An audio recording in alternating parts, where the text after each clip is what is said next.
بسم اللہ الرحمن الرحیم۔ جب آپ کسی غریب کی مدد کرو تب یہ نہ سوچو کہ آپ اس کی مدد کر رہے ہو، بلکہ یوں سوچو کہ وہ غریب آپ کی آخرت سنوارنے میں آپ کی مدد کر رہا ہے۔ زندگی کے ہر موڑ پر جہاں امتحان ہوتے ہیں وہاں خدا کی مدد بھی موجود ہوتی ہے۔ ایسے لوگوں کی مدد کرو جن کا چہرہ سوال ہوتا ہے اور زبان بے سوال ہوتی ہے۔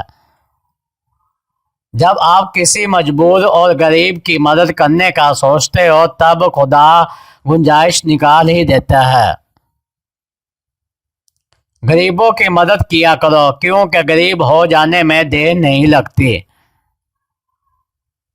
انسان کی تربیت کا فرق ہوتا ہے، ورنہ جو سن سکتا ہے وہ سنا بھی سکتا ہے۔ اگر غریب فاقے سے مر رہا ہو تو امیر یقیناً بد ہضمی سے مرے گا۔ میں غریب کا بچہ تھا اس لیے بھوکا رہ گیا، پیٹ بھر گیا جو کتا امیروں کا تھا۔ وقت کے ایک تماچے کی دیر ہے، صاحب میری فقیری بھی کیا تیری بادشاہی بھی کیا۔ خدا سے دیکھو کتنا ڈر رہا ہوں، تجوری جیب دونوں بھر رہا ہوں۔ پڑوسی بھوکا ہے، تیسرا دن ہے، میں چوتھی بار عمرہ کر رہا ہوں۔ اکڑ تب تک چلتی ہے جب تک پکڑا نہ ہو، اور جب پکڑ ہوتی ہے تو اس خاکی انسان کو خاک بننے میں دیر نہیں لگتی۔ تجھے تیری اوقات کا اس وقت پتہ چلے گا اے انسان جب لوگ تجھ پہ مٹی ڈال کر ہاتھ بھی تجھ پر جاڑیں گے۔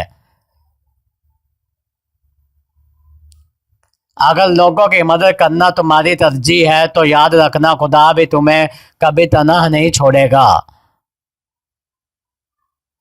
اپنے دل کو مضبوط بناؤ اور اللہ پر یقین رکھو، وہ تمہاری ہر مشکل آسان کر دے گا۔ روزگار میں برکت، تنگ دستی سے نجات اور رزق کی فراہمی کے لیے یہ وظیفہ بہت کمال کا ہے۔ روزانہ 11 بار اول و آخر درود شریف اور 121 بار درج ذیل کلمات پڑھیں۔ یا علیم، یا حکیم، یا رؤوف، یا شافی، یا وہاب۔